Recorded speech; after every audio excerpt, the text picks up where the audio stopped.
तो आज हम बात करते हैं उस शख्सियत की, उस व्यक्ति की जिसके ऊपर मां भगवती की विशेष कृपा थी। चाहे वो मां लक्ष्मी हो, चाहे वो सरस्वती मां हो, और चाहे हमारे जो विराजमान दुर्गा मां हो, अंबे मां हो, सब एक ही। लेकिन जिन्होंने हिंदुस्तान के लिए, अपने इस भारत के लिए बहुत योगदान दिया है, हर मुसीबत में उनका अपने भारत के लिए विशेष योगदान रहा है। वो रतन टाटा आज हमारे बीच नहीं है।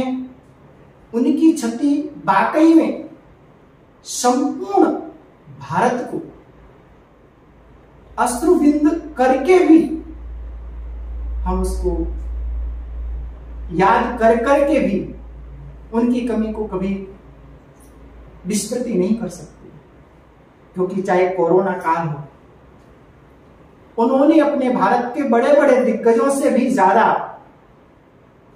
रतन टाटा ने अपना योगदान दिया।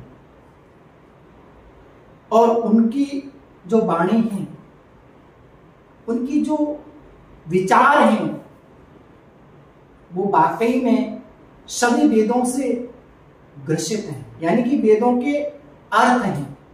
उन्होंने अपने जीवन में बहुत कुछ बताया है, हम अपने शब्दों में क्या उनका वर्णन कर सकते हैं। उन्होंने यहां तक कहा है, परिश्रम ही जीवन का प्रधान कर्तव्य है। कर्म के बगैर हमारे जीवन में कुछ भी नहीं। एक बात मुझे रतन टाटा की बहुत अच्छी लगती है, जिन्होंने कहा कि हम यदि कर्म नहीं करेंगे तो हमको क्या प्राप्त होगा? कुछ नहीं। यानी कि जो लोग कर्म करके आगे बढ़ जाते हैं, जो पीछे जो छूट जाता है, वो हमको प्राप्त होगा। इसलिए यदि जीवन में उन्नति करना है, आगे बढ़ना है, तो हम कर्म करके उस वस्तु को हासिल कर सकते हैं जो दूसरे लोग नहीं कर सकते हैं, जो केवल नसीब पर ही बैठे रहते हैं। भगवान की कृपा के बिना तो कुछ होता ही नहीं है।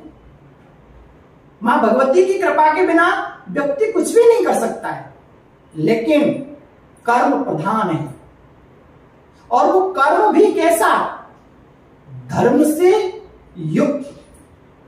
हम गलत कार्य कर रहे हैं तो उसका परिणाम हमको गलत मिलेगा, लेकिन जो धर्म युक्त कर्म कर रहे हैं उसका परिणाम हमेशा हमको सफलता की सीढ़ी पर ले जाता है।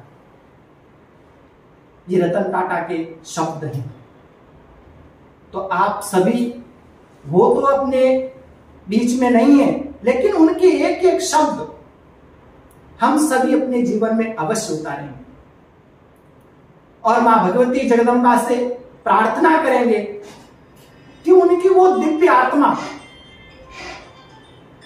जिसके लिए हम सभी प्रार्थना करेंगे, मां भगवती उनकी आत्मा को शांति दें और भगवान के चरणों में हमेशा उनको स्थान दें।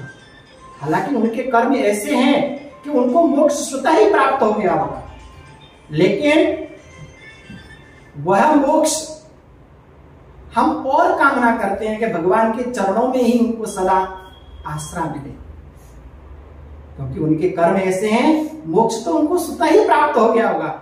फिर भी हम सभी का कर्तव्य है भगवान विष्णु की और मां भगवती की प्रार्थना करेंगे कि मां भगवती उनकी आत्मा को शांति प्रदान करें। आप सभी के इस प्रकार उनके शब्दों को जीवन में उतारें और उनको आज जरूर स्मरण करें। वैसे तो जीवन में सदा ही स्मरण करते रहेंगे, आज विशेष करें। आज मां भगवती का अष्टम दिवस महागौरी की पूजा की, अर्चना की। मां भगवती आप सभी की मनोकामनाओं को पूर्ण करें। सभी को जय माता दी, राधे राधे।